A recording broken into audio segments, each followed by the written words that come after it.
अपने खूबसूरत पर्यटन स्थलों के लिए पूरी दुनिया में प्रसिद्ध है। इन प्रसिद्ध पर्यटन स्थलों में भारत के कई मंदिर भी शामिल हैं। भारत पूरे विश्व में अपने अलौकिक मंदिरों के लिए जाना जाता है। भारत की टूरिज्म इंडस्ट्री में यहाँ के मंदिरों का काफी बड़ा योगदान है। देश विदेश से कई पर्यटक लाखों की तादाद में इन मंदिरों के दर्शन करने आते हैं। भारत के मंदिर आस्था का तो केंद्र हैं ही, साथ ही साथ ये भारत की सांस्कृतिक विरासत और इतिहास को भी दर्शाते हैं। भारत में उत्तर से लेकर दक्षिण तक और पूर्व से लेकर पश्चिम तक हर एक कोने में मंदिर देखे जा सकते हैं। ये मंदिर अपने आर्किटेक्चरल स्टाइल के लिए काफी पॉपुलर हैं। वैसे तो पूरे भारत के मंदिरों की आर्किटेक्चरल स्टाइल एक से बढ़कर एक है, लेकिन अगर दक्षिण भारत में बनाए गए मंदिरों की बात करें तो इनकी भव्यता और सुंदरता उत्तर भारत के मंदिरों की तुलना में काफी अनोखी है। दक्षिण भारत के मंदिरों की खूबसूरती कई 100 सालों से एक समान है। इन मंदिरों को देखने से लगता ही नहीं है कि ये 600 से 700 साल पुराने हैं।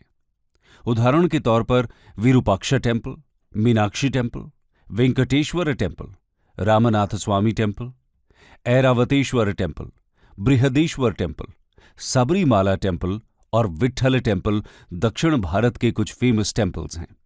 तो वहीं दूसरी ओर उत्तर भारत में इन प्राचीन और भव्य मंदिरों की संख्या दक्षिण भारत की तुलना में काफी कम है।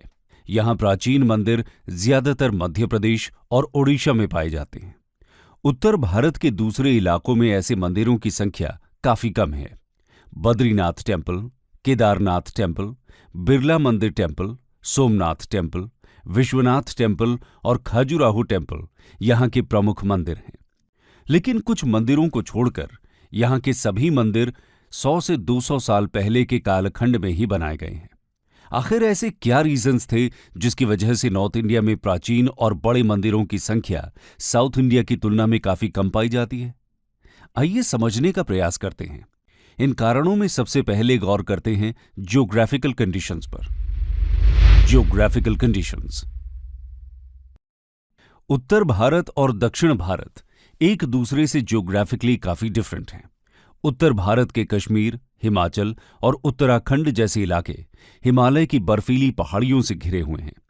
इन पहाड़ियों में एंशिएंट और मिडीवल टाइम्स में बड़े मंदिर बनाना तो दूर, लोग घर बनाने में भी काफी घबराते थे।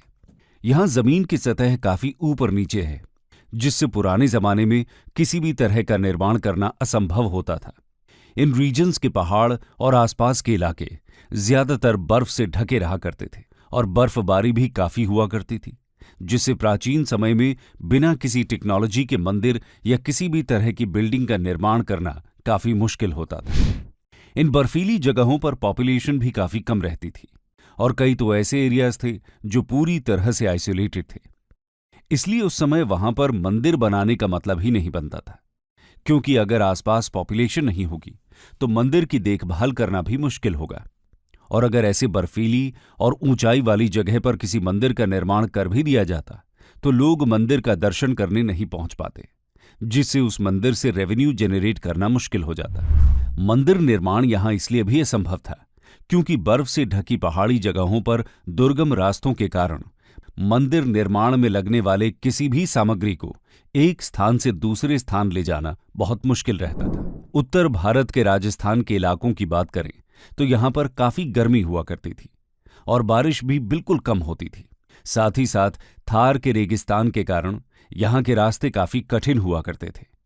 इस कारण इन जगहों पर भी प्राचीन और भव्य मंदिर काफी कम पाए जाते हैं। तो वहीं अगर दक्षिण भारत की बात करें तो यहां का तापमान और सतह ज्यादातर एक समान रहती है।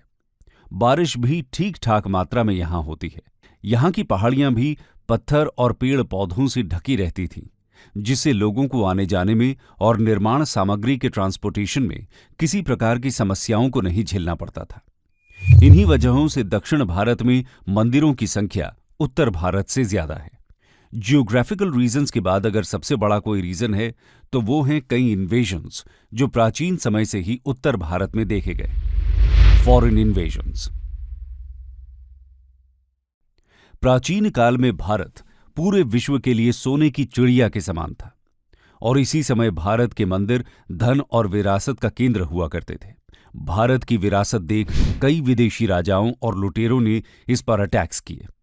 गुप्ता एम्पायर के बाद भारत में कोई भी स्ट्रांग हिंदू राज्य नहीं बन पाया, जिस मौके का फायदा उठाकर गैर हिंदू धर्म के इन्वेडर्स ने यहां के मंदिरों में जबरदस्त लूटपाट की। हिंदू राजाओं को आर्थिक रूप से कमजोर करना और साथ ही साथ उनकी विरासत को नष्ट करना इन अटैक्स का सबसे मुख्य इम्पैक्ट रहा। अगर उत्तर भारत के मंदिरों पर लूटपाट की बात करें तो गुजरात का सोमनाथ मंदिर सबसे प्रमुख है। ऐसा कहा जाता है कि सोमनाथ मंदिर पर महमूद गजनी ने 1000 से 1024 एडी के बीच 17 बार अटैक किया और 1024 एडी में वो सोमनाथ मंदिर की सारी धन और विरासत को लूटने में सफल रहा। उत्तर भारत की तुलना में दक्षिण भारत में इस तरह के कोई भी मेजर इन्वेजन्स नहीं हुए। उत्तर भारत ने हमेशा दक्षिण भारत को एक बाउंड्री की तरह प्रोटेक्ट किया, जिससे कई इन्वेडर्स दूर दक्षिण तक जाने में असमर्थ रहे।